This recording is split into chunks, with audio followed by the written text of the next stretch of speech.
What is up, everybody, and welcome to the All-NBA show, part of the All-City Podcast Network. I'm your host, Adam Mares, and I'm joined by the camp counselor himself, Tim Legler. Legs, how was camp, brother?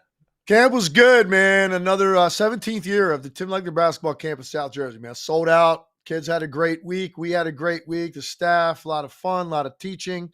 It's exhausting, don't get me wrong. It is absolutely, without question, my most exhausting week of my year, but well worth it. To connect with those kids in the community again. So another one's in the books, man. It was a great week overall. Appreciate you asking. So I'm 40, and every time I get on a court, whether I'm coaching young guys or just around the game, I'm so tempted to get on and start shooting, right? And kind of maybe even get out there. Oh, we'll play a little post up. Are you still tempted sometimes to get out on the court, maybe run around a little bit, get some shots up when you're out there? I tell you what, not as much anymore, man. My knees let me know that that's not a good idea, you know? So like most former professional basketball players, you're at some point you're going to pay a price on one of your joints. It's either going to be your ankles, right? Your knees, hips. A lot of guys with their back. When you go to retired players functions, whether that's All-Star Weekend or like whatever it may be, you'll see a lot of guys sort of limping around a little bit. I'm not limping yet in my normal gait, and it's primarily because I stopped playing pickup basketball probably 5-6 years ago. And it's just my knees wouldn't allow. I could play. Like even now I could go out and play and I'd be fine for like an hour and a half, 2 hours. It's what I would feel like for 2 weeks, but how bad my knees would hurt. And so it just got to the point, Adam, it's just not worth it anymore. Yeah. So I kind of relegate what I do now to, for camp. I get ready for camp. I do my shooting demonstrations. A big part of my camp is shooting and mechanics and trying to perfect mechanics and help kids understand what they should be focusing on. And it's funny, I got a quick story about this. So, I mean, over the years, this has kind of evolved, but there was a time when I first started this, when I was right out of the league and I was playing and doing my camp, and I could literally talk and do a full workout. Like I could be talking the whole time. Oh, not even fatigued. You're just talking and going. Yeah. Yeah. Just talking and going. My wind was good enough. My shooting was good enough. My concentration, it was all an afterthought, right? It was all muscle memory and I could do that. And over the years, it evolves to where now it's mainly more stationary, but it's still, you're talking about the mechanics. And this particular camp, the one day I do my shooting demo and all the kids are sitting there, and they're glued to it. And I started shooting. I'm like, oh my God, I missed like 5 of my first 10, and I'm like, that's not good enough. Cause I was talking and I just was like, you know what, guys, I realize now I got to stop talking for a second and get into a rhythm here. And I'll start talking again in a few minutes. So I shut up and then I made like 20, 25 in a row, like 3-pointers from the top of the key. And I just started like draining shots and then I could start talking again. So the rhythm is harder to find. I'm noticing each and every summer as I get into this, and the kids want to be blown away by your shooting expertise, right? It's one thing to talk about it. They want to see the ball go in at like a crazy rate. And it ended up being pretty good, but it wasn't maybe on par with what I've done in the past. So I was a little bit disappointed in myself this year.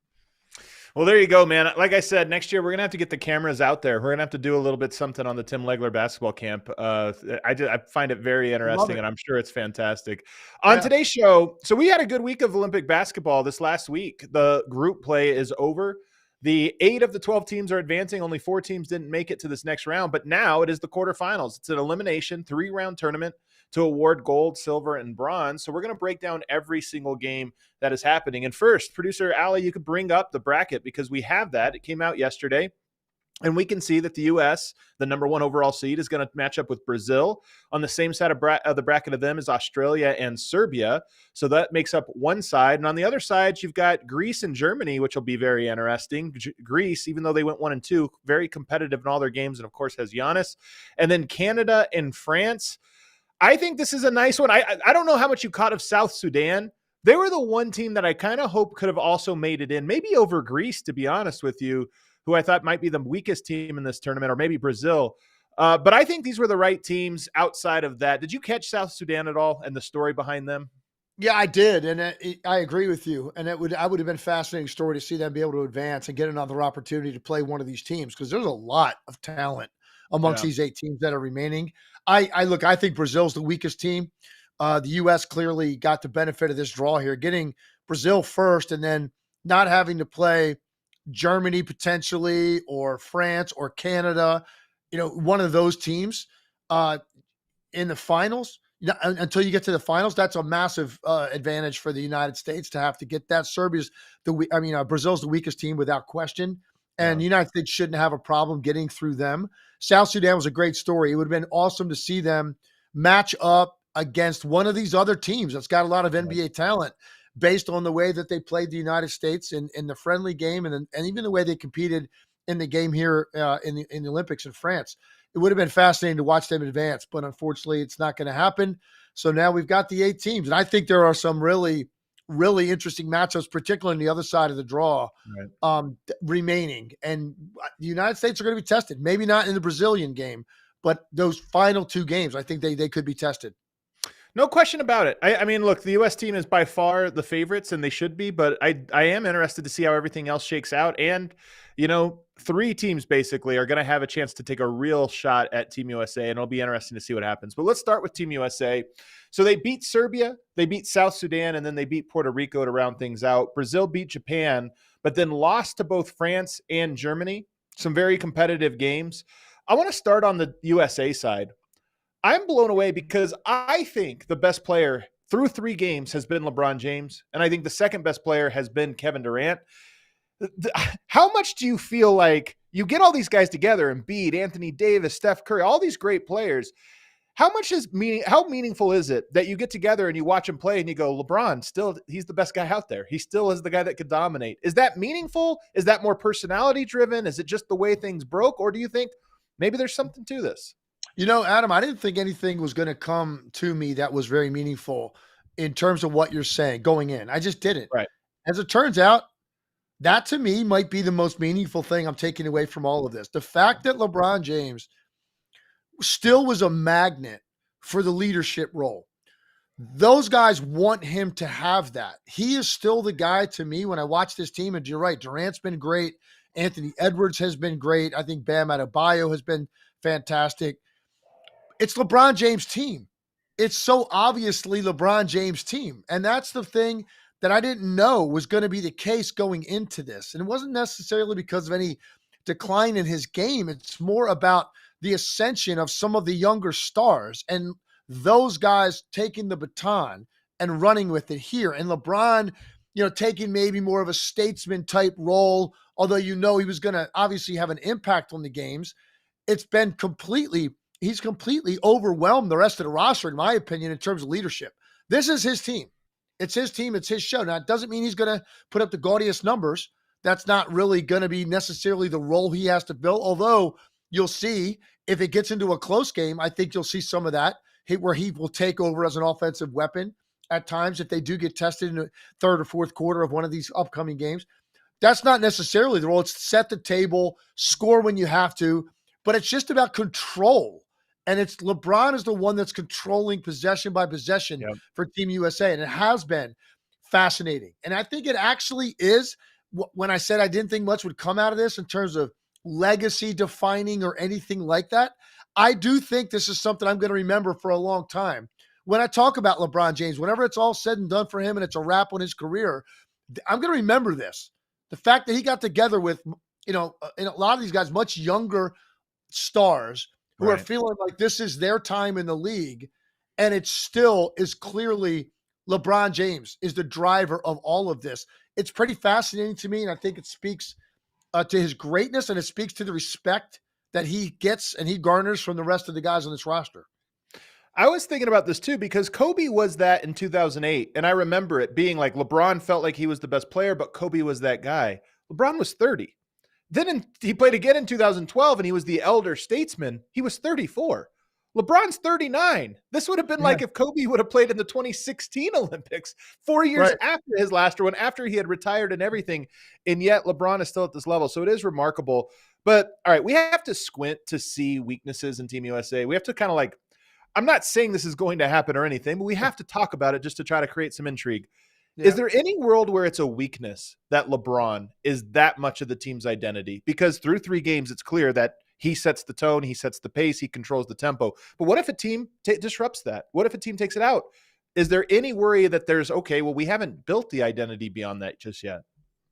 I don't think I'm too worried about that if that happens. Okay. I think it's actually a good thing that there was this sort of falling in line and this orderly procession that we've seen, because that's what basketball looks like. That's what a basketball team is supposed to look like.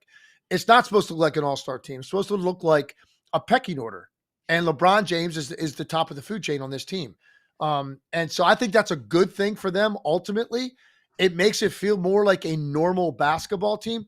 And if it, look, for whatever reason, LeBron is, so, you know, he struggles at some point or whatever it may be, I'm not too worried about it, because they've got enough guys that can assume that role in the moment for 6 minutes of a quarter or an entire quarter or an entire half. They've got enough guys that can do that when they're going to be asked to do that. But I think it's like a conductor. You know, that's what this is for me with LeBron James. He's conducting this. And that's what they needed, I think, to establish the normal order and rhythm of what a basketball team actually looks like. LeBron has been able to establish that with these guys, and I think it's the best thing that could have happened to them. Is there a player that has surprised you from the roster? I mean, LeBron, Kevin Durant, at least we knew those guys were going to be good. But is there anybody that you look at and you go, okay, they showed me something in this? There's a few. It's funny because I was going to actually lead you into this next segment with that exact question. What are you surprised by what you've seen so far? A few things have surprised me. The first we've already talked about. We talked about in the last episode, the Jason Tatum factor, not playing him in the first game. I was kind of blown away by that. Yeah. That surprised me. As far as individual performances, 2 things that I think have stood out to me. I've been surprised how good Bam Adebayo has been, and the Olympian. Yeah, I know. Exactly. We've had a lot of fun with that. We've had a lot of fun with this, ever since the team was named. He has shown over and over again, his value and worth to this team, and how important it is to have a guy that can be that productive without running anything for him and blend in and have that kind of an impact. He's been fantastic. And then there's one other surprise in a negative way. I've been surprised. I'm curious to get your thoughts on this. Have you been surprised we haven't really had any sort of real moments from Steph Curry? I thought Steph Curry, right? I mean, think about it. Steph Curry's been unbelievably quiet. He's shooting 26% from the 3, 32% overall, 7 points a game for Steph Curry. Because immediately you think international competition, shorter line, the court a little bit more compressed in the paint. Steph's that one guy that can go out beyond those boundaries. How are they going to guard a guy like Steph Curry? And yet he's been sort of bottled up. They've done a good job on him, and he has missed some good looks, but he hasn't gotten a ton of great looks. I've been surprised. So I'm wondering if we are going to see that Steph Curry game. I feel like it has to happen at some point. One of these games, it's got to be Steph Curry for a half, make 5 threes and a half, 6 threes and a half, whatever, where he just goes off, even if it's just for 12 minutes, whatever it may be. It's Steph Curry, where he is wowing all of us with what he has done throughout his entire career. That has surprised me. We haven't gotten that from Steph Curry, and I was expecting a lot more of that offensively from him going into this. I'm with you. I mean, first of all, he's taken 6 threes, 6.5 threes a game, and he's shooting 26%. There's some of the best looks of his entire career, and he's just not making them. Now, the ball is different. It's shaped a little bit different. The panels on it are a little bit different. The court's a little bit different. There's things that you could say, okay, shooters, sometimes those things can get in. And then we're talking about a 3-game sample size. It's not like it's a huge sample size. Right. That being said, I just know he's going to have one of these games. Here's my prediction. One of these teams in the next 3 rounds is going to play them incredibly close for about 3 quarters. And then Steph Curry's going to have like a 9-0 run. When you have a guy in a slump like that, it almost is like the pressure's going to rise and then he's going to hit him and it's going to be the ultimate backbreaker. You're right for him in the negative direction. I'm glad you mentioned Bam. To me, Derek White, but also Devin Booker. And I have to give Devin Booker an enormous amount of credit. 10 points, 4.3 assists, which is very impressive. He's not struggling with his shot, 55.5%. And the thing about Devin Booker that impresses me the most, he really knows how to scale his game up or down. And this is not something I would have said about. In fact, I would have said the opposite about Devin Booker 5 or 6 years ago. I mean, it's an old narrative, but 5 or 6 years ago, that was my thing is he a winning player? Does he know how to be a winning player? He hasn't been on a winning team. I think what he has done to figure out how to fit into other guys while still being aggressive, the right amount of aggressive, is one of the big parts of his growth over the last few years. And on Team USA, of all the guys who are not LeBron or Kevin Durant or Steph Curry, of all those guys, everybody else has to adjust. He might have done the best job of adjusting to this role. And that's pretty impressive considering how high he ranks on the best players in the NBA list. Yeah. I listen, I'm going to give him a lot of credit too for this reason. Number one, just take a look at the minutes, right? He's second on the team in minutes. Yep. And that says a lot on this team. If I had asked you to rank these players going in to the Olympics, how you thought the minutes would play out, you wouldn't have had Devin Booker in the top 5 probably, right? I don't think I would have. He's second in minutes. And if you listen to what Steve Kerr has said about him and the way that he's played, I love what you said. Dial his game up or down. Devin Booker didn't come off, I don't think, to people as the type of guy that could take on a more sacrificial role that he has. 7 shots a game and shoot the percentage that he has shot, because he is such a shot hunter with Phoenix. This guy is hungry to go get his offense when he gets the basketball, when he's playing in the NBA. He has been able to blend in a little bit more. Second on the team in assists, very selective with when he gets shots. They're spread out throughout the game, and yet he's shooting 52% from the field, 50% from the 3. And he has shown his value. He's been very competitive defensively. He's chasing guys. He's fighting over screens. He's been physical at the point of attack. I've been incredibly impressed with Devin Booker as well. And I didn't think he was going to have as prominent a role on this team as he has when this whole thing was put together. On the other side, just really quickly, we've got Brazil. Their leading minute player is Gui Santos. They have 2 players in double figures, Vitor Benite and Bruno Caboclo, who, by the way, is average. Bruno Caboclo, I don't know how this happened. He's averaging 13 points a game, and he had 38 in one of the games. So if you had 38 in one game, you only played 3, and you're only averaging 18 points. I don't know what that means you scored in the other 2 games, or 13 points, rather. I don't know what you scored, close to 0. But I just don't know. Like, if you were to build a case for how Team USA could get upset in this round, I think it's honestly impossible. But the one thing you would say is the team shoots and makes a bunch of threes. Brazil makes a bunch. They have the highest percentage in those first 3 games, but they shoot the least. So I just look at this game and I go, I don't know if it's good or bad for Team USA, but I think this might be the easiest game they've played, even compared to the first 3 they played in group play. I think this one might actually be a step down in competition for them. I definitely think that's the case. I don't know that they're going to be as tested as much as they were in the friendly games leading up to the Olympics or any of the first 3 games. Yeah, I completely agree with you. This is going to be an overwhelming situation for this roster. Now, they've shot a really high percentage. I think they're 45% from the 3-point line. Yep. That's going to be the focus of Team USA to take that away. They're going to see length and athletic ability on the perimeter against their guards that they've not seen before. I think this could be a 30-point game easily. If Team USA shows up with the right mentality, they come with the right defensive presence, it's going to trigger a lot of offense where they get out in the open floor. And I think this could get out of control and out of hand in the first half. This, to me, is the one game I've seen so far where there's just such an incredible talent disparity between the 2 teams. And I think Team USA understands if you take away the 3-point line and the efficiency of the 3-point line of the Brazilian team, they're going to have a very difficult time scoring, period. And if that's the case, Team USA is going to have earlier shot clock opportunities. They're going to get out. They're going to run. The athletic ability will be on display. The open court threes, which Team USA has been better at than the half court threes, that will be something that could build a sizable lead in the first half of this game. I'm expecting this to be an avalanche a little bit on Team USA's part. I think they are going to be absolutely locked in what they need to take away. And it's going to be just too much physically for Brazil to deal with. I think this is going to be the game where the U.S. dominates. The line is 26.5. You said they might win by 30. 26.5 is the line. That's what Vegas expects this to be. So I'm with you. It's hard to predict once you get above 20 what a blowout will be, but I'm with you. I think this will be the game where U.S. looks so dominant, but it'll be a false summit because after that, things will get really tough. All right, let's take a break and let's talk about the other games because the other games are all much more interesting and much closer. So we'll get to that and a whole lot more on the other side, including players who are better in FIBA basketball than they are in NBA basketball. That'll be an interesting list to discuss.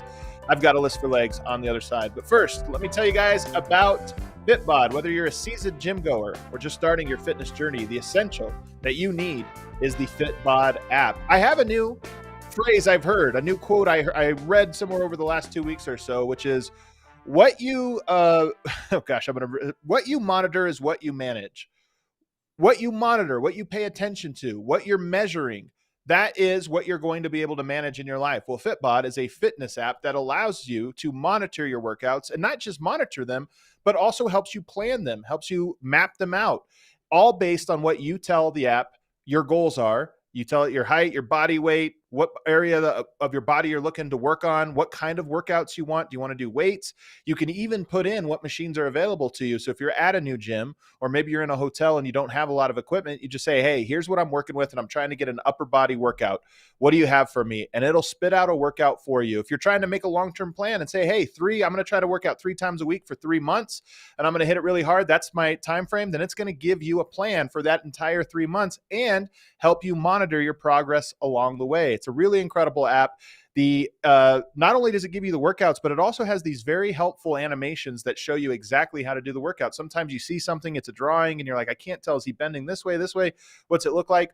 This is an actual human body doing the workout, so you can look at it and shows you the different things to be focused on. So it's an incredible app that provides you with just about everything you're going to need to start your fitness journey, or if you're experienced, take you to the next level. So add Fitbod to your workout essentials. Join Fitbod today to get your personalized workout plan. You can get 25% off your subscription or try the app for free at fitbod.me/allnba. That's fitbod.me/ALLNBA. While we're talking about improving your body, let's talk about improving your mind with BetterHelp. When life goes fast, it's important to take a moment to celebrate your wins and to make adjustments for the rest of the year. Therapy can help you take stock of your progress and set achievable goals for the next 6 months. If you're looking for somebody to talk to because you have a major life change going up, maybe you're going through a hardship, maybe there's some stress that you just want to address and try to get to the bottom of, or maybe it's not something bad, it's something good. You're feeling good and you want to help map out the next 6 months of your life and really make sure you have somebody to talk to as you make a big life change or try to achieve some kind of goal. Right now, you can try BetterHelp. It's entirely online, designed to be convenient, flexible, and suited to your schedule. You just fill out a brief questionnaire to get matched with a licensed therapist. And here's what's cool. If you get paired with somebody that you're not really vibing with, maybe you don't like the interactions that you're having, you could switch therapists at any time for no additional charge. So right now, visit BetterHelp.com/AllNBA, and you get 10% off your first month. That's BetterHelp, HELP.com/AllNBA. All right, back here, segment 2 with Adam Mares and Tim Legler. Let's talk about a game that's a lot more interesting. Serbia versus Australia. Serbia comes into this one having lost to the U.S. in that opening round, blew out Puerto Rico, and then kind of blew out South Sudan as well down the stretch. Australia, on the other hand, beat Spain, but lost to Canada and Greece. Here's my first note for Serbia. Bogdan Bogdanovic looks to me like a star in FIBA. Not a good player, not a guy that you would think is a role player, and this is how it works in the NBA. You get a role, it's assigned to you. It's like, hey, on this team, you're the 4th guy, or you come off the bench or what have you. He gets to be the lead guard on Serbia, but legs, he looks like he's capable of it. Oh, no, there's no doubt about it. And look, it's not the first time we've seen that. The same's obviously true about Patty Mills. Like, we've talked about that with Patty Mills forever. Right? The way this guy looks at international competition.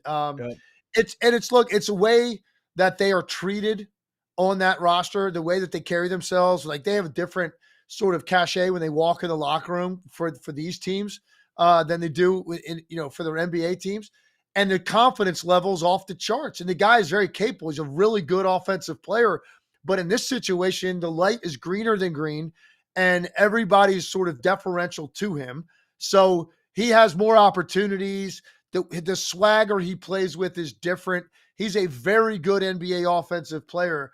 But when you now become, one of the two main guys on your team in something like this, you can take it to a whole nother level. And he's been able to do that. So I agree with you. He does look the part in these games. So he's been great.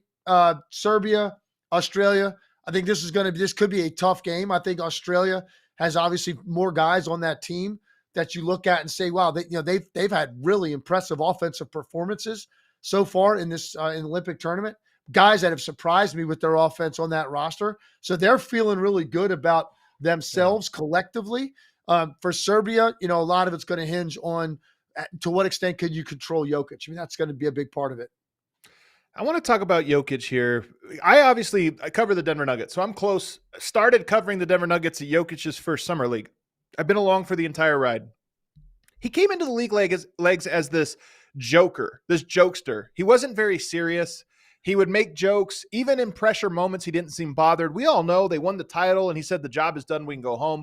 Some of this is hamming up a persona that he has built for himself, the carefree guy. But I watch him closely.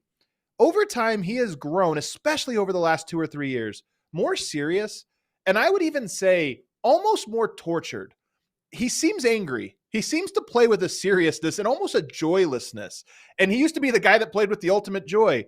And I just wonder, maybe you haven't observed it because you're not focused on him the way that I'm just so intently focused on everything he does. But I almost see him becoming the Kobe types, the Jordan types, these guys that almost feel haunted, the Jerry West, that almost feel haunted by their talent. And it's the number one thing that stands out to me about this tournament for Jokic. He's been great. He's been incredible, but he's been angry. And he's been very mean and edgy. And I'm just curious if you've observed that. And even if you haven't, as I tell you this, what does that make you think? Well, I'm going to ask you. I'm going to flip it right back around on you because I haven't observed it to the extent that you have. I could definitely say there's been an evolution and a change in him over the past 4 years in that direction. But for me, I would have considered that more of a minor movement in that direction. You seem to think it's more palpable, noticeable, and like a significant change. What do you attribute it to? So I think part of this is just maturity, right? Like he came into the league and was a younger brother and it was happy to be there and all this. And I think there was at some point a level of him realizing I'm not just a player. I can be the best player in the league and all this. But the thing I'm thinking about is he had a quote after they won the title at some point last year where he said, winning is a lifestyle. Winning is great and losing sucks. And we hate losing and we never want to do it. Last year was, I think for him, tragic. I think he viewed that as, hey, we're about to win another title. We're on top now. Nobody's unseating us and they lost. And I'm projecting a little bit here because I'm just watching and trying to understand and this or that. But the fact that he has been so edgy in these playoffs or in this tournament so far that he hasn't seemed to be enjoying himself, even though we know that he loves playing for his national team, it makes me wonder if this last year has kind of lit something in him, lit a fire to where he has this anger that he's never lost a title he felt he probably should have won. I'm right. Guessing, but last year's the first time. And I just wonder if he's becoming aware of his own, mortality, so to speak, that, hey, you can't let these opportunities go by. And maybe he even sees this as an opportunity to do something special. Maybe that's part of it. Maybe part of it is, okay, I'm going to focus on the part you're talking about, kind of tortured and angry. Listen, and I said this about them. They didn't feel like, to me, a one championship team, the Denver Nuggets, right? And I'm not saying that's what it's going to be. Who knows? Let's see what happens going forward. The guy's got 3 MVPs in the last 4 years and 1 title to show for it. Maybe part of that is that so much individual success, 1 championship, which is great. A lot of guys never win a championship, but just 1. And that maybe that bothers him. He's gotten so much individual success, but has only had that 1 breakthrough as a team. And it's going to be the same in this situation, most likely. And I think there's probably part of it that has to know that. It's highly unlikely they're winning a gold medal. And you're going to lose in this competition to someone, whether that's your quarterfinal game or that's going to end up being your semifinal game. You're most likely going to lose if you get the U.S. again, if that happens. And yet, statistically, you can make an argument he's the best player there, but again, will come up short. And I wonder if that's part of it. He's just it's frustrating to him to be doing everything he does individually, statistically, and everything else. and then not be able to deliver and like get the win at the end, be the last guy standing, the last team standing. So this, in some ways, this Olympic situation he's in now is sort of a correlation to what he faced in the NBA this year. And you wonder if that's just an extension coming right out of the NBA season, right into this. And it's a very similar thing. You could be the best individual player there, but most likely not going to walk out of there ultimately standing on that top spot on the podium. The reason I think Serbia 7.5-point favorites over Australia. And the reason I think that this one should go to Serbia, although we're now these other 3 games, I would not be surprised if any of the teams lost, of the favorites lost. It's within striking distance now when you talk about these 3. And that includes Australia, but they're 7.5-point underdogs. And to me, the number one reason, Jock Landale is their starting center.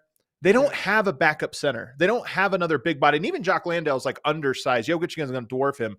But you go to Breathe but he's more of a stretch type player. They got a guy I don't even know who's another option there, but he's not very big.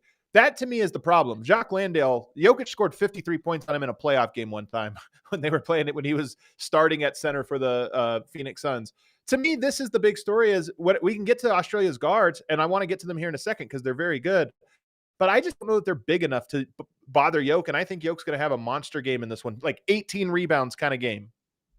So I agree with that. First of all, I think also the only way you're going to be able to stop that, if you're Australia, is to just completely sell out to Jokic and put so much traffic on him. And with his passing ability, there's going to be open looks. Now, the one thing that they could be susceptible to, and I felt that this was the case against the U.S., you're going to need those other guys that have NBA experience to play really, really well because Jokic is going to get so much attention. They did not against the U.S.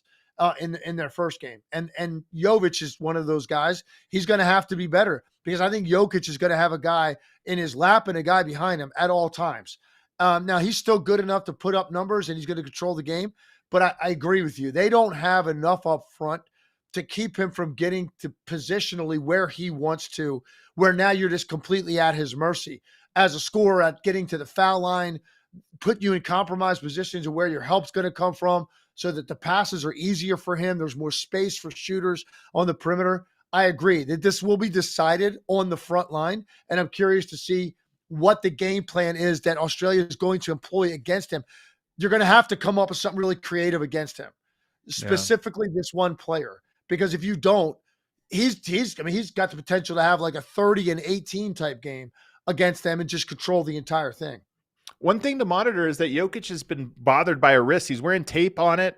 This is something that he's had for several years. It's like tendonitis or something. It flares up and he goes through these bouts. Well, he has to be taken out of the game at the end of this last game against South Sudan late and was reaching, holding for it. So it's something to keep. They need him to dominate. The matchup calls for him to dominate, but he's been struggling with that injury here recently. You said it's going to be determined inside. If Australia wins, it won't be. It'll be determined by one of the MVPs of the entire tournament, Patty Mills, an unbelievable international player who just goes into Steph Curry mode when he's on this Australia team.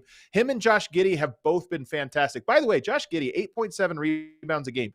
That's the 7th most of any player in the Olympics so far. And he's a point guard. He's averaging the 7th most rebounds. But Patty Mills and Josh Giddey have been phenomenal. Patty Mills in particular, Serbia, I've watched them long enough to know they have one weakness. It's always these little guards who can shoot off the dribble. It was Fontecchio a couple years back. Patty Mills fits that bill. That's one thing I look at and say they have nothing to lose. Patty Mills probably takes, 15 shots in this game, a lot of those threes. And if he gets hot, that's the formula to me. Agreed. From their standpoint, it is going to be decided in that way. Patty Mills, he has not shot the ball as well as he normally does in these international competitions. I agree with you. He might, especially from the mid-range. He might take 16, 18 shots in this game. And if he does get going, if you go back and look at his career in international competition, very few guys during his tenure of playing international competition, very few guys have strung together buckets when they get hot the way that Patty Mills has. Right. And he has not had as big a splash yet, and it may be coming. And maybe that's going to be the way that if they beat Serbia, that's going to be how they do it. And Josh Giddey's been great. 15, 9, and 7 basically has been his average, which is unbelievable. He's shooting 43% from three. He looks comfortable. He looks like a guy on a mission, like he's had a tough year, both on the court and off. Now traded, it's a new start. He almost looks to me like a guy, kind of trying to reset, his identity and everything. But the guy that I want to shout out before we move on, Dyson Daniels has been unbelievable. 11 points, 6 rebounds, 4.5 assists. 1 steal, 1 block a game, but his defense has been incredible, and his offense has always been the question. It's been decent. It's been decent so far. What have you seen from him? Yeah, he's given them some punch. Defense is really where and that's ultimately where his bread is buttered. Even right now, as an NBA player, like that, you notice right away. His offense is something that you're wondering if it's going to catch up to that, or he's going to be able to make great strides in that area in the NBA. He's been very good offensively for them, not just in terms of raw numbers scoring, but he's shooting a really high percentage. He's been super efficient, very impressive with him. Dante Exum played well for them too in a couple of games. So they got some other NBA guards with experience and some size. Both of those guys have size, which is something that's going to be very important going forward. They've got enough guys on this team that if they play a really good game, like and they move the ball well, they shoot the ball well, absolutely, they could beat Serbia. I don't expect it to happen, and I'm going to go with Jokic as being the determining factor between these two teams. But you shouldn't be surprised if Australia wins this game with the number of guys they have on their roster with NBA experience and guys that are playing well coming into this game. Not only does Dante Exum have NBA experience, he has Euro League experience as well, playing for Partizan. As he was trying to get back into the NBA, he went and played in Serbia for Partizan. And, who knows, maybe that gives him some kind of institutional knowledge now as he goes up against the Serbian team. By the way, the last thing here, Josh Green has yet to score in 3 games, which is kind of wild. Not a good sign for him. All right, let's take our last break here. On the other side, I want to get to Germany and Greece, and then, of course, to France and Canada. And then, of course, we'll make our predictions for who's going to get the gold, who's going to get the silver, and who is going to get the bronze. But first, let me tell you about Shady Rays. Get ready for the season ahead with quality shades built to last. Our friends at Shady Rays have you covered with premium polarized shades that won't break the bank. Shady Rays is an independent sunglass company offering a world-class product rated 5 stars by over 300,000 people. Their shades have durable frames and crystal clear optics, making them the perfect choice for all outdoor adventures. And they have hundreds of options to choose from, so you're bound to find the pair to match your style. They probably even have a style in your favorite team's colors. I know a lot of people are into this. If you go to football games a lot, you need a pair of shades. They're going to have, if you're a Broncos fan, they're going to have some orange ones. You're, whatever you are, Rams one, they're going to have some yellow ones. You could find something that matches your team style that could be part of your tailgate or stadium wear. So exclusively for our listeners, Shady Rays is giving out their best deal of the season. You can head to shadyrays.com and use code AC35 for 35% off your polarized sunglasses. Try for yourself the shades rated 5 stars by over 300,000 people. Also want to tell you about Indeed. We're driven by the search for better, but when it comes to hiring, the best way to search for a candidate isn't to search at all. Don't search, match with Indeed. If you need to hire, you need Indeed. Indeed is your matching and hiring platform with over 350 million global monthly visitors, according to Indeed data, and a matching engine that helps you find quality candidates fast. It's great that they have 350 million global monthly visitors, but that makes you think, oh my God, do I have to sort through 350 million applications? Absolutely not.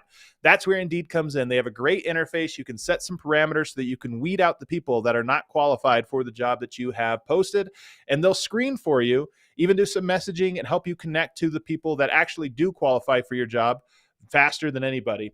And listeners of the show will get a $75 sponsored job credit to get your job more visibility at Indeed.com/AllCity. Just go to Indeed.com/AllCity right now and support our show by saying you heard about Indeed on this podcast. Indeed.com/AllCity. Terms and conditions apply. Need to hire? You need Indeed. All right, back here, final segment of the All-NBA show. On the other side of the bracket, we have Germany and Greece. Germany comes in 3-0. They beat Japan, Brazil, and France. Greece comes in with a win over Australia only, but they lost to Spain. They lost to Canada. Franz Wagner, my guy, is the story. And we were going to talk about guys who look better in FIBA than they do in the NBA. Franz Wagner is a max player. He looks great in the NBA. But you get him in those FIBA rules, and all of a sudden, he looks like he's LeBron James or something over there. He's averaging 22 points, almost 3 stocks. And by the way, he's shooting 71% from 2. He still can't find his 3-point stroke. Thank God. He might be an MVP candidate in the NBA if he was a 3-point shooter, but 71% from 2 is pretty dang good, and he's been incredible. Germany versus Greece. Obviously, on the other side, you've got Giannis. But just real quickly, Franz Wagner, his game translates to this more team-friendly, cerebral style of play. He just looks comfortable in this brand of basketball. Super comfortable. Look, the guy had a great year. He didn't finish well. I mean, he did struggle mightily offensively, including it just a really difficult game 7 in the first round of playoffs. So he struggled to end his season, but this has got to be a nice pick-me-up for them, for the Orlando Magic, to see Franz Wagner play this well and have his team playing this well. That's a nice way to recover from the way that his season ended. He's super versatile, man. This is what we loved about him in the regular season for the Magic. They were that unique team that had 2 6'10" guys that, were their top 2 offensive players and handled the ball a lot with Banchero. So he showed a lot for me, a lot more offensively as his ceiling this year in the NBA than I thought he had. And it's really just carried right over into this. And they play with a lot of confidence. This team, maybe outside the USA, has more swagger than any team. The way that they play, because it's not just about individually what names are on this roster. It's their style of play and the way that they're playing together. That gives them incredible amount of confidence. They've been as good as anybody in this tournament with just cohesively how they have played offensively, and Franz Wagner's led the way. So he's been fantastic.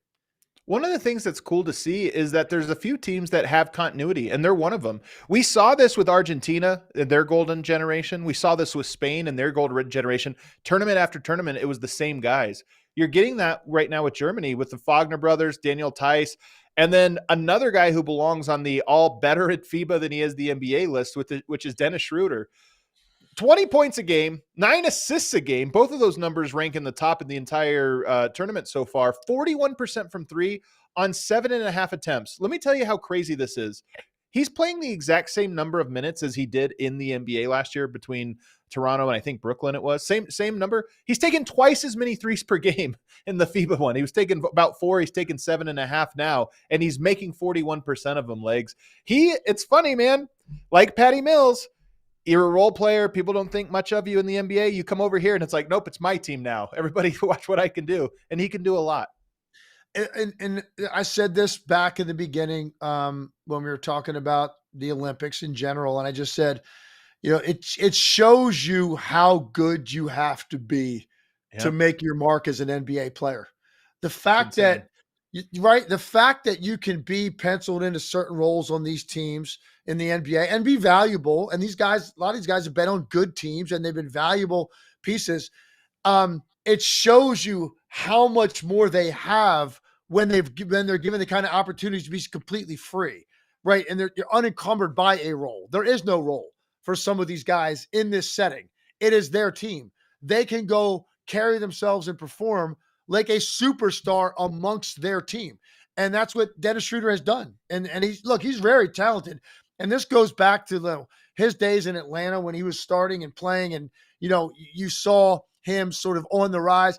He's been a hired gun since then and had a very specific role in a lot of these teams. If you go back to like some of his time in Atlanta when he was really making a name for himself, that's kind of how he's playing now on this team. He's been great, man. He's been great. Wagner's been great. Daniel Theis has played very well. A wealth of NBA experience. Yeah. And they've needed everything that Theis has given them. Mo Wagner's played well. I like the guy Obst on their team who is just, I knew you would. And he hasn't gotten it going yet, really, but he is so dangerous. He creates so many opportunities for them because he runs around so much and he is so lethal as a 3-point shooter. Thompson. Absolutely. I watch teams defend them and the way that they will miscommunicate when he's coming off of a screen or dribble handoff for a ball screen or a down screen and what it leads to for other people. He's a very important part of what they're doing. But the NBA guys at the top of this are what are driving this thing, and they're playing just completely free. And it's been fun to watch. I think Obst, I'd have to put more thought into this. I think Obst is the number one guy, if I was to say NBA fans what's the number one player that's gonna make a difference in this tournament that you're gonna say, who the heck is that guy? I think he might be number one because, to your point, he runs around and when he hits threes, they're loud, and he has so much gravity and how much you kind of have to pay attention to him.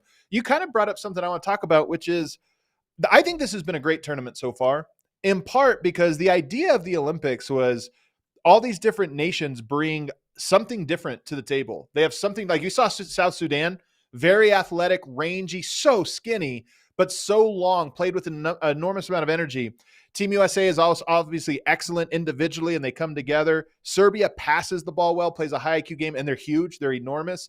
Germany, to me, plays maybe my favorite brand of just, it's technically proficient. They execute their offense at an incredible level. And I think that's one of the reasons we're going to get to who we're going to pick to medal. I might have them upsetting some teams that people don't see just because they look like the Spurs to me. They just execute it so well. Very well coached. The stuff that they run, yeah, as a person that, I love watching teams run precise sets with timed movements, action on both sides of the floor at the same time that forces you defensively to have your head on a swivel and communicate at a really high level. That's what they do to you. They're really good in the open floor when the shooter has the ball, but when they get into the half court with the stuff that they run, it's so well timed and their screens are so good, and what it leads to, they're a real challenge to slow down the way that they're playing right now. And I think outside of Team USA, I think I've enjoyed watching them more than any other team. Them to me and Serbia both. I just love their style of play. South Sudan had a great style, but I like execution, and those two teams execute at a high level. On the other side, you've got Greece. They're 1-2. They ended up losing, as I mentioned, to Spain and to Canada. All close games. They didn't get blown out in any of these. But let's be honest, they're kind of a one-man team. They've got Giannis. And one of the cool things about the Olympics, Giannis had this quote the other day that I just thought I want to read because it was so special. He says it was him he carried the flag for Greece. And if you know his story, his family immigrated to Greece, wasn't necessarily widely accepted. It was a little bit of a tough thing, ultimately became a national treasure. And now he's carrying the flag for Greece. He says, it was the biggest assignment I've ever done in my life. I know my father is watching from heaven and he's dancing about this. I might win another championship, but I might never carry the flag again. It was a great experience I'll never forget. They went 1-2. Giannis has been the opposite of Jokic. Jokic has had a seriousness and anger to him. Giannis, to me, has been happy as a clam out there, competing his tail off, playing really well. But there's nobody else on that roster that I look at and say, Kostas Papanikolaou, Nick Kalathis, Thomas Walk, just don't have guys that can score. Giannis is averaging 27. One other guy's averaging 12 somehow. Nobody else in double figures. So I don't have anything else to say about Greece other than I thought that was a cool story, and I just don't see a path. I think this is the second biggest blowout of the 4 games. This one is the one we'd be most surprised if Greece won. Yeah, I can't even comprehend what Giannis would have to do in this game to win this game. Like, he's already done it statistically. He's scoring more than a third of their points. What would it take? Would it take, somehow he gets a 40-point game, a 45-point game just to keep them in it? I agree with you. Yep. There's just not enough there, not enough help. I think the story from Giannis's perspective is what you just laid out. The fact that he got this opportunity, a guy that has accomplished this much already in his NBA career, the story is incredible where he came from, where he was selected in the draft, what he turned himself into, the relentless drive that he had, some of his own limitations as a player he overcame as an NBA player to finally get the Bucks across the finish line and get that championship, delivered the crown jewel of his career in the closeout game in the finals with a 50-point game. You would think, okay, that's the pinnacle for him. And yet this was something that still was hanging out there for him that he had not been able to do that meant that much to him. That is really, to me, the most significant thing that's going to come out of this as far as Greece is concerned, because they just don't have enough to contend with these other teams. And that's obvious. And for Giannis, it would be a miraculous performance in order to even think about them winning another game, in my opinion. The last game is the one that's maybe the best game, and that's France versus Canada. Canada has wins over Australia, Spain, and Greece. They also went 3-0. France beat Japan and Brazil, but lost to Germany. And that Japan game, by the way, was an all-timer, probably the best game in the entire tournament. Here's the thing. Canada's strength is their defense. Here's their formula: great perimeter defense, and then Shai Gilgeous-Alexander's offense, and with contributions from guys like Nembhard and RJ Barrett, who have been fantastic. But Shai is he stirs everything. The problem is France also makes their calling card on defense. They can't score. So Canada's strength is to shut teams down. Well, France shuts themselves down. They don't do anything, but they make it a dogfight. This is a game to me that I think Canada should be favored in. They have way more outs. But I look at it and I go, this might be the 65-70 game. Low scoring, it's ugly. And that favors the underdog usually when you get an ugly game. So that's my case. Do you see it the same way, or do you think this one also has a pretty wide gap? No, I think Canada wins comfortably. I don't think they're going. I don't think it's going to be a situation where there's 6 minutes to go and we're like in a one possession game. Could go either way. I don't think that'll be the case. I just think Canada they have 10 NBA players and they've got the most defensive pressure on the perimeter that can be applied. They can do that better than any other team that's playing, even more than the United States, I think, in a lot of cases. And so that's going to be a problem for France and their guards and their ability to operate it. Wembanyama, is great. And Gobert's been very quiet offensively, and this Wembanyama's been great. But the pressure that their guards are going to face in order to be able to operate and get him the ball like in places that he can deliver, it's going to be just too tall of an order for them. So I think Canada, to me, represents the biggest threat to the U.S. The one way that this could get interesting out of this game, Canada doesn't take very many threes. Yep. They like to get the ball to mid-range and get it to the rim. And you talking about that kind of length in the paint.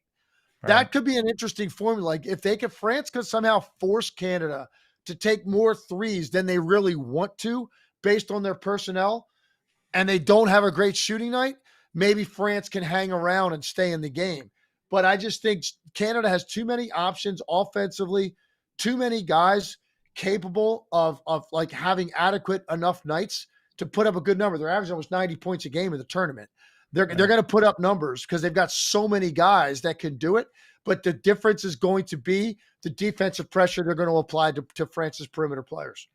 I love that you brought up the three-point shooting because to me, again, I always just try to look at, okay, what's the story? If they lose, what's the story here? And they have good shooting if they're getting contributions from all the guys on the roster. But two guys have struggled in particular. Kelly Olynyk, who's been struggling up with basically everything, but in particular shooting. And then Jamal Murray, who's had a really rough tournament so far. It's almost weird. Like Andrew Nembhard has jumped him. He closed the last game in the clutch. They needed to go to another guard. They didn't go to Jamal. They went to Andrew Nembhard, and it was the right call. He's been very good for them. But they're going to need Murray's three-point shooting, and I think they're going to need Olynyk's. If it works out the way you're talking about, and France really shuts off that at-the-rim stuff, I don't know if they're just going to mid-range their way out of this. They're going to have to knock down some threes. They'll get good looks.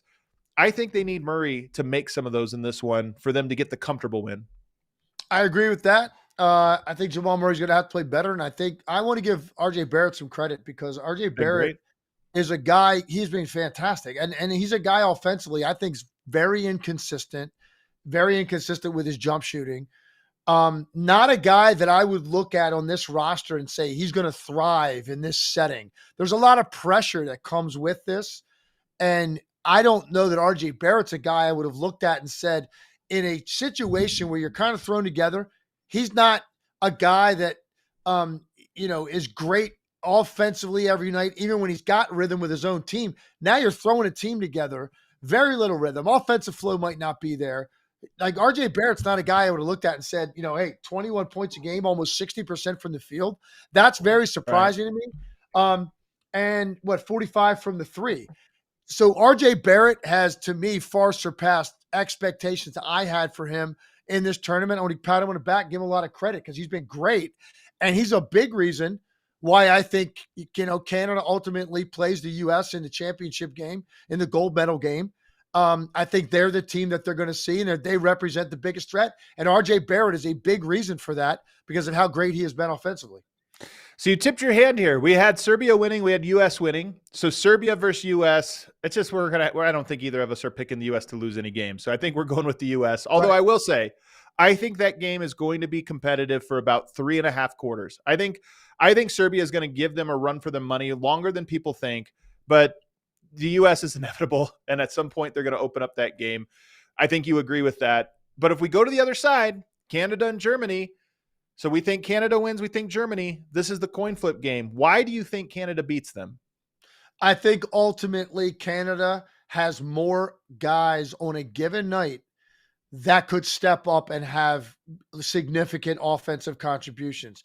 Germany has 3 guys that are going to have to play great. If one of those guys doesn't, I don't know that they have enough upside with the remainder of that roster.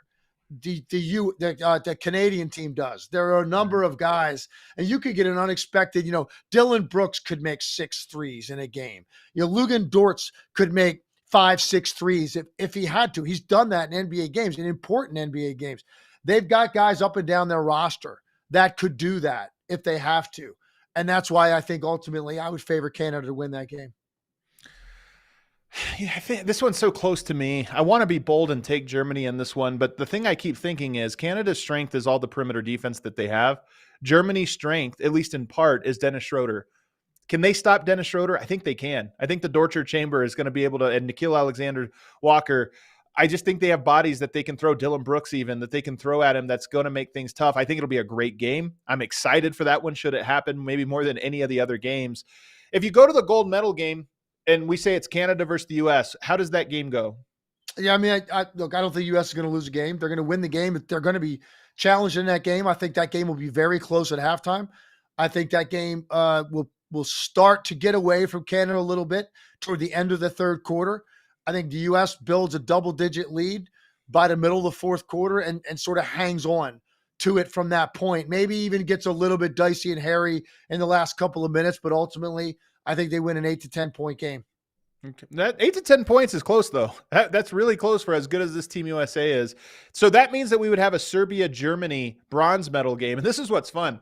So for the U.S., it's gold or bust. But for most countries, it's medal. I've talked to enough international fans, and it's like, we would love the gold. We would love the silver, but just get anything. Just get a medal so we could say we're collecting medals.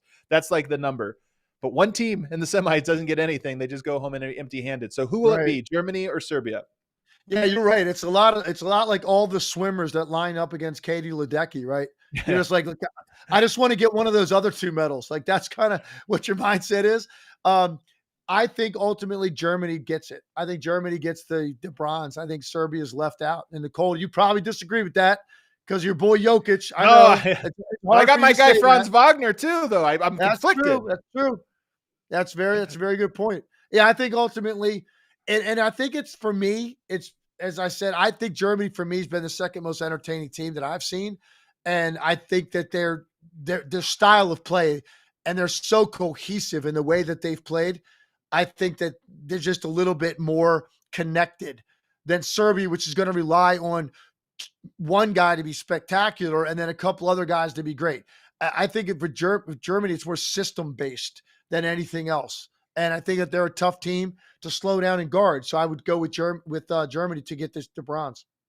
We'll disagree. I'll say Serbia for the bronze. So we have everything the same except for that secondary game. And I see somebody in the chat says, not sure Serbia beats Australia. I agree. I think that's a tougher matchup than most for Serbia. So we'll see what happens. But I ultimately think they win that one, go to the bronze medal game and pick up a bronze. Real quick before we get out of here, Legs, are there any events in the Olympics? It's so random. I've enjoyed the Olympics. I'm watching them with my kids. This is the first time my kids have been old enough to watch the Olympics, and kind of get into them. Is there an event that you like that you're like, hey man, it's a weird sport, but I love when it's on. I watch it on the Olympics. Well, I don't know. I kind of get into some of the shooting events, man. I don't know. It's kind of weird that I'd be watching the guy without the glasses. Yes. It's one of the most fascinating stories if people haven't seen it out there. Like the guy looked like he literally walked off the street and just comes in there and just goes. And that's why the story out there is that he is a professional hitman that just ended up on an Olympic team because he goes out there so casually and just delivers the goods. Anybody knows what country was he from? Was that like the Netherlands?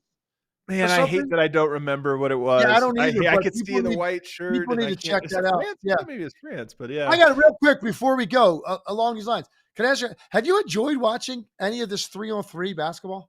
Man, I haven't watched it, to be honest with you. I just saw some of the highlights. What I will say of what I've seen of it is it seems like it's one of those things where you think, oh, I play basketball, go. But the rules and the pace of play, it's like there's real strategy there. And it's almost like its own sport, which I find kind of interesting. It's fast paced. Like you get the rebound, you outlet it, you reset quick. It's kind of interesting. It's a strange thing because the basketball in the Olympics, because of now 68 NBA players, involved in this competition, and like all the guys we just broke down, it so overshadows any other event that would take place that is that sport. And that's for me kind of what that feels like. So it's just kind of strange to watch that. Why even have it when you've got, the Olympics, and these Olympic teams, all these NBA players on it. And that is where all the attention and focus is. And then you've got this sort of smaller, scaled down version of that. It's been bizarre to me. I have watched some of it, and I don't know. It's been difficult for me to get into it. The one I watched today that was like had me hollering on my couch, I was going nuts, was the women's road race, cycling. A 4-hour race. It takes 4 hours to complete. And the U.S., I think her name was Faulkner, there's a bunch of 4 of them. And with about 5K to go, she just put the jets on. And it was, you always see this with long distance runners. Somebody has the kick that's awesome to watch. She had one of the best kicks I've ever seen in my life. She ended up winning by like 40 seconds with 5 kilometers to go.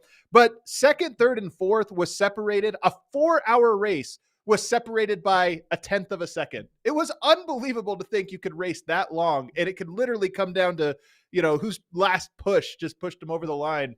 And it makes you think, man, 4 years and a lifetime of training, and it all comes down to that. That's why I love it. It's mind blowing to think about 4 years of the commitment that these athletes have for this moment, and that's it. It's over so fast. And some people don't perform their best. Some people get hurt. Some people, maybe they think that they weren't treated fairly in a scoring system. That's why scoring events are something I've always bothered me. Figure skating, gymnastics, things like that. Right. Boxing, things that are so subjective. Like that, when you've got so much on the line, you've put so much into it, and it's not simply a matter of go out there and, lowest time wins, highest score wins. It's different when you get into some of these sports. And it to me, that would be the most frustrating thing in the world. Like to put that just in someone else's hands. Go do your best, but ultimately they're going to decide it. They're going to judge it. That's a tough way to go, man. It is tough. All right, we got a couple super chats. Allie, what do we have today? I think somebody super chatted before the show began. Yep, it's our guy Psycho Blue. He says B-Ball Cthulhu was expecting Team USA to take care of business after how close last year's FIBA 3x3 finals were, but crushing disappointment is nothing new to the Forbidden One. Sadly, fresh talent would rather play in the NBA.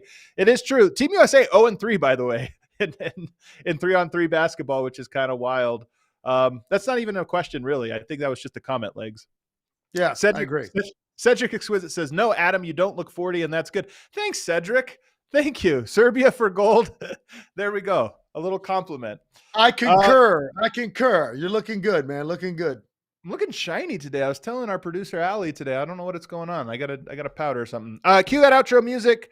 Legs, good to have you back from camp. We've got a great week ahead of us with these games. I think they're going to get really interesting here this week, and some legacies will be written. Any final thoughts? I'll be watching every second of these games, and we're gonna have. I think it's gonna be a lot of drama. Something very dramatic is gonna happen this week, and we're gonna be here to recap it. Everybody, thanks so much for watching us. Don't forget to subscribe if you're new to the channel, and hit that like button on the way out. We'll see you next time.